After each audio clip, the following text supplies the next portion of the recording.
Hello good evening everyone, कैसे हैं आप लोग। Today we will discuss about our next topic is OBG. In the OBG we will discuss about first we will discuss about what is gynaecology and obstetric.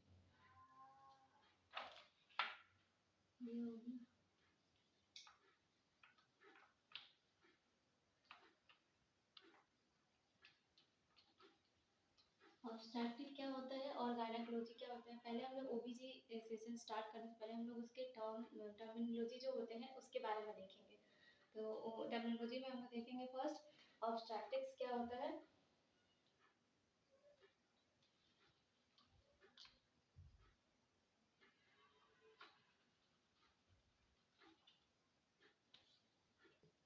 Obstetric जो होता है वो होता है normal and abnormal condition of pregnancy. क्या होता है normal and abnormal condition of pregnancy. यहाँ पे लिखते हैं it is a normal and abnormal condition of pregnancy.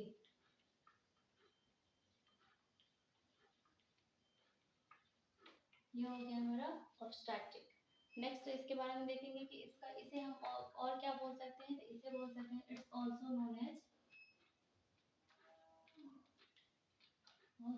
As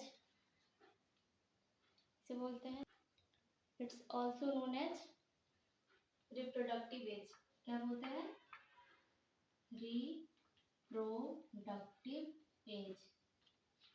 और ये कितना होता है 15 से 45 साल। ये जो होता है ये नॉर्मल और एब्नॉर्मल कंडीशन जो होता है वो होता है आपका प्रेगनेंसी और पोस्टपार्टम पीरियड का normal and pregnancy and postpartum period का नॉर्मल एंड एब्नॉर्मल कंडीशन होता है। It is a normal and abnormal condition of pregnancy and postpartum period.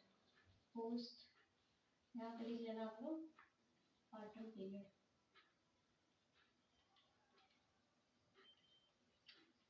तो हम लोग आज ओपीजी का पहला क्लास ले रहे हैं। इसके पहले हमने एक मेंस्ट्रुअल साइकिल से रिगार्डिंग थोड़ा सा बेसिक उसका एनाटॉमी जो होता है पैथोफिजियोलॉजी जो भी है एनाटॉमी वगैरह वो सब मैंने अपलोड करके रखा है, उसे आप लोग देख लेना वीडियो।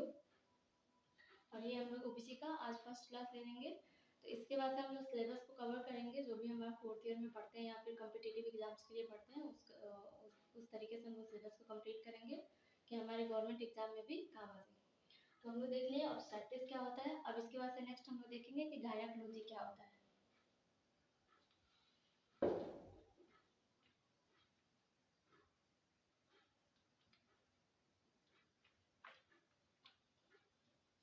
गायनेकोलॉजी क्या देखेंगे, गायनेकोलॉजी क्या होता है। ये होता है फीमेल रिप्रोडक्टिव सिस्टम। इसमें हम लोग पढ़ते हैं फीमेल रिप्रोडक्टिव सिस्टम के बारे में। फीमेल रिप्रोडक्टिव सिस्टम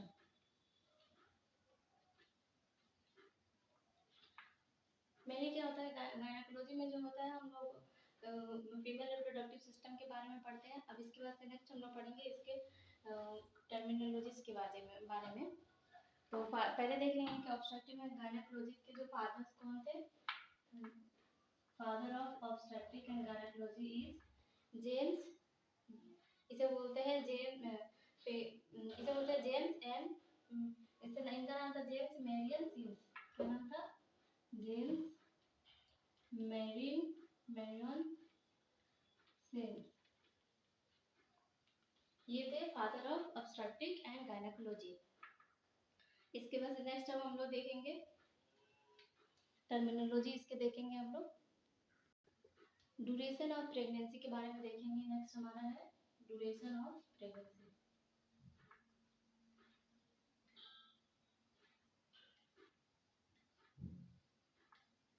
क्या देखेंगे ड्यूरेशन ऑफ प्रेगनेंसी।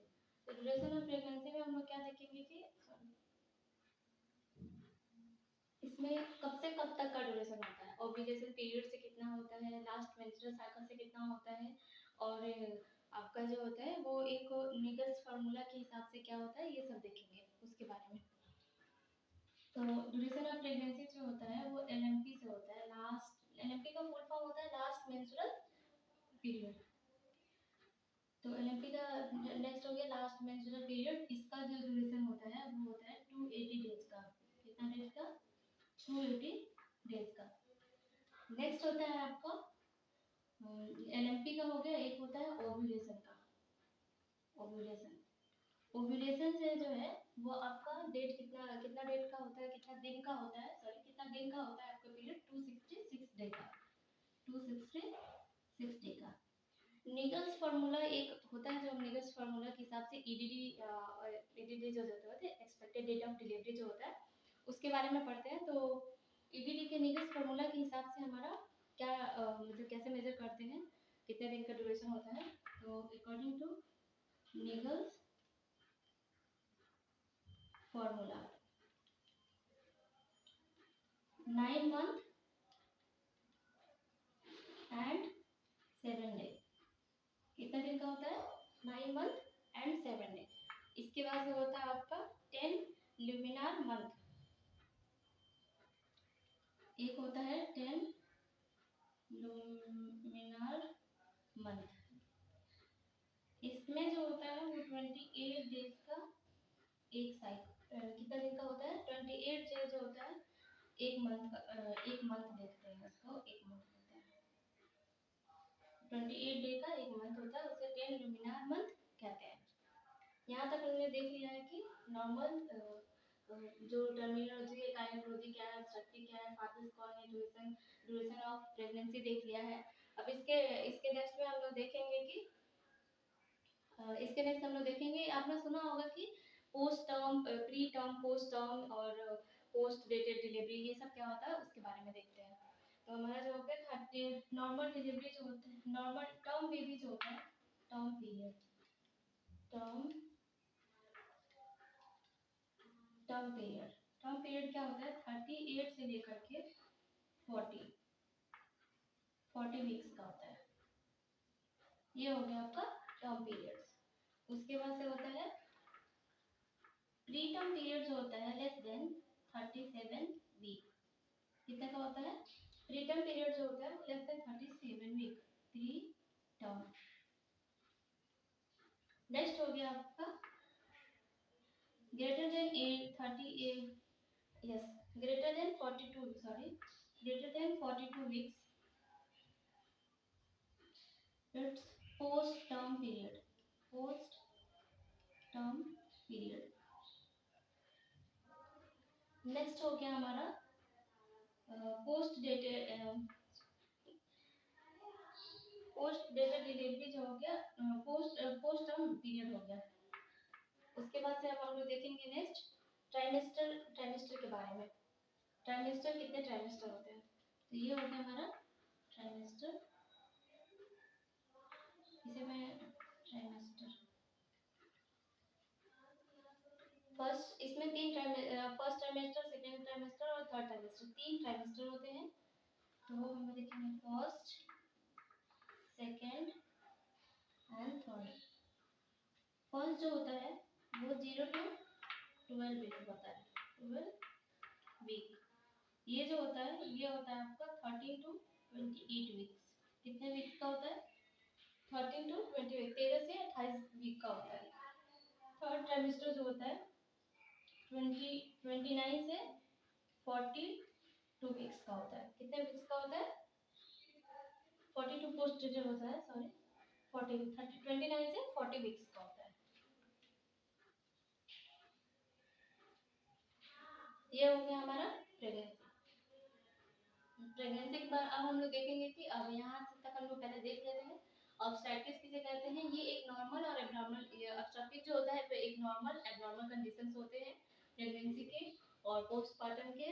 उसके वजह से जो होता है इसे और क्या बोलते हैं इसे रिप्रोडक्टिव एज भी बोलते हैं। जिसमें हम लोग 40 रिप्रोडक्टिव एज कितना होता है वो 15 से 43 साल का होता है 45 ईयर्स के होते हैं। उसके बाद से गायनेकोलॉजी क्या होता है? गायनेकोलॉजी में हम लोग जो देखते हैं फीमेल रिप्रोडक्टिव सिस्टम का होता है पढ़ते हैं। फादर्स कौन से होते हैं गायनेकोलॉजी और ऑब्स्टेट्रिक के? जेम्स मैरियन सिम्स होते हैं। और इन्हीं का दिया हुआ है जो है वो नोट में करके लिख लेंगे सिम्स सिंस स्पेकुलम, इन्होंने डिस्कवर किया था सिंस स्पेकुलम का। नेक्स्ट हो गया duration of pregnancy. Duration of pregnancy में हम लोग 3 चीज देखे हैं। फर्स्ट हो गया आपका ओव्यूलेशन, एलएमपी। एलएमपी से जो होता है 28 डेज का होता है हमारा प्रेगनेंसी पीरियड, और ओव्यूलेशन का डेट से देखेंगे तो 266 डे का होता है, 266 दिन का होता है। निकल्स फार्मूला जो होता है वो 9 मंथ 7 डे का होता है। उसके बाद से हम लोग 10 लिमिनार देखते हैं। 10 लिमिनार मंथ में क्या होता है कि 28 डेज का एक मंथ होता है। उसके बाद से हो गया हमारा 38 से 40 वीक्स। इसके बाद से हम लोग टर्म टर्मिनोलॉजी में देखते थे कितना वीक का टर्म वगैरह देखते हैं। तो 38 से 40 वीक्स का अगर प्रेगनेंसी होता है तो उसे हम लोग टर्म पीरियड बोलते हैं। लेस देन 37 वीक्स होता है तो प्री टर्म बोलते हैं। ग्रेटर देन 45 42 वीक्स होता है तो उसे पोस्ट टर्म पीरियड बोलते हैं। नेक्स्ट हो गया हमारा ट्राइमेस्टर। ट्राइमेस्टर में फर्स्ट ट्राइमेस्टर, सेकंड ट्राइमेस्टर और थर्ड ट्राइमेस्टर, 3 ट्राइमेस्टर होते हैं। First is 0 to 12 weeks, second is 13 to 28 weeks, third is 29 to 40 weeks. अब इसके आगे नेक्स्ट हम लोग देखेंगे और थोड़ी सी टर्मिनोलॉजी है उसके बारे में।